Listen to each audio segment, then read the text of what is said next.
We all hate bad drawings, but what if those bad drawings are exactly what we need?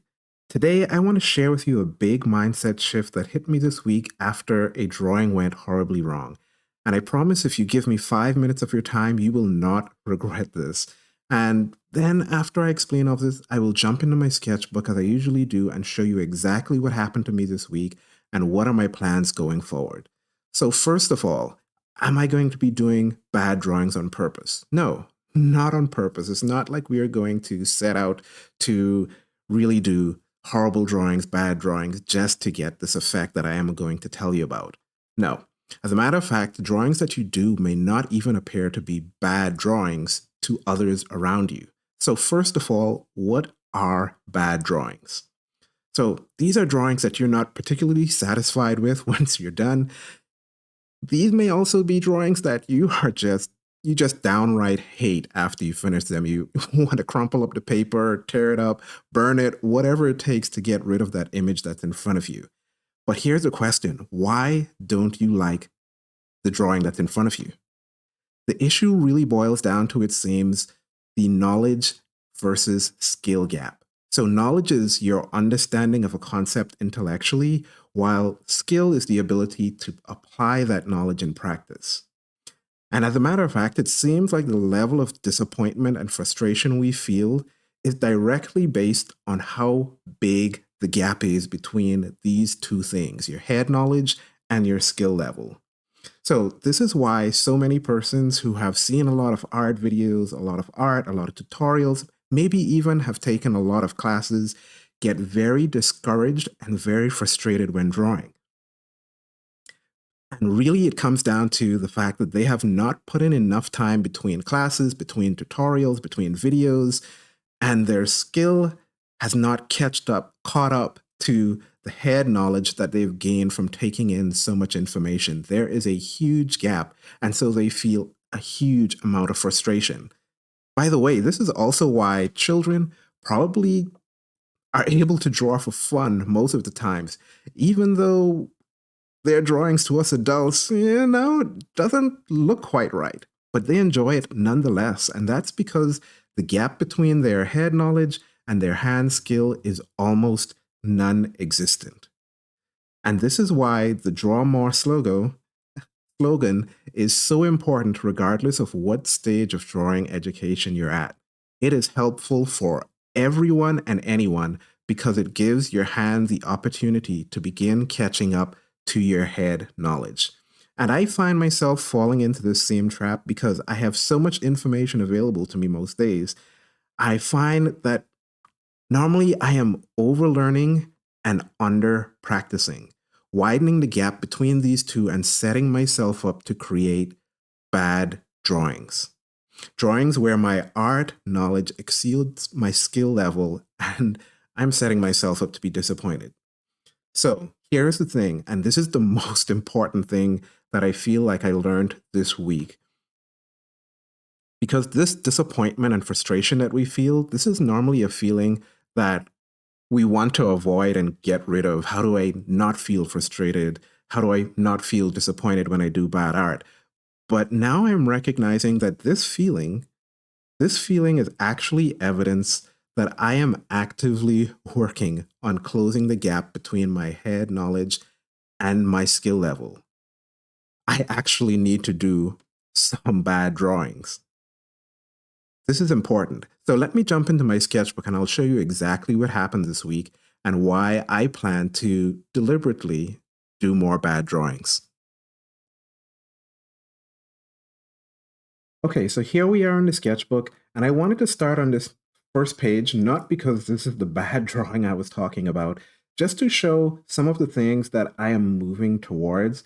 One of the things that I've spoken about quite a bit is creating these more elaborate scenes with backgrounds and stuff like that to start inching towards this kind of outlay that Kim Jong-gi does. And if you see at the bottom here, this is actually adapted from one of the scenes in his book. So here it is, the setup where I am pretty knowledgeable about some of the things I need to be doing for scenes. I've read a lot on perspective. I've taken a few classes on setting up. environments, but I still make mistakes, right? And so this came first. And so I was pretty confident going forward. Okay, I need to be doing a few of these. And then later on, I did this one here and I totally lost the location of the vanishing point and setting it up, and all types of things went wrong in drawing this scene out, which was also referenced and was supposed to be adapted from one of Kim Jong-gi's sketches that he did in the sketchbook that I have from him. But it just went horribly wrong, and I was super disappointed and frustrated about how this one turned out. But in the end, when I was looking through it, evaluating what went wrong and what went right, I found that I still felt like I learned a lot from doing this. And that sparked something in me that just pointed out, hey, there is a real difference here between actually knowing what to do and then being able to implement it to set up different types of scenes. So for this one here, I've done these kind of flat layouts. There's a lot of straight lines and all this type of stuff. This one was slightly different. It had a little bit more of that curved 5-point perspective that Kim Jung-gi likes to do a lot, and it just threw me for a loop. And again, just realizing how much difference there is between um, what you know and then trying to put that into practice. But this was not the last case where it happened, okay? So I was like, okay, wow, I still feel like I learned something there about the process. And so I jumped into another one of his sketches and tried to adapt it as well over on this page here, right? And a lot of things went wrong with this one as well. But again, I just feel like I learned a lot again from doing this exercise, trying to complete this process. And I am starting to realize that I'm going to need to continue throwing this in over and over again. This really reminds me of the process that I went through trying to figure out how to draw the box mannequin and place them in different perspectives and be able to really place them how and position them however I wanted to. That process took a while, and I remember that I was actually drawing box mannequins just for an extended period of time, almost totally just drawing box mannequins. And after that, it became a lot easier. And that kind of focuses on the same process that I really just talked about, giving your hand time enough to catch up with the head knowledge that you have. And that really just takes a lot of practice, a lot of drawing more, and unfortunately, drawing some of those images that probably won't turn out as well as you would expect, as well as the information in your head that you have. Now, I am very big on including fun and keeping the fun in your drawing exercise. So, what in your drawing practice? And so, what you will see from time to time, I will do some things that I still know I need to practice, but I am a little bit more further along in the process with my hand skill just to keep my enthusiasm up. So you're going to see some clothing and kind of structure exercises and practices as well going on in there as I throw in more and more of these total environment studies and drawings, and probably some of them will not turn out exactly as I know, but I do know that the more I do it, the better I'll get, the more I'll close that gap between what I know mentally, intellectually, and the skill level that my hand is able to implement on the paper. So here's my last takeaway from you. Yes, drawing bad drawings are frustrating, disappointing, all of that.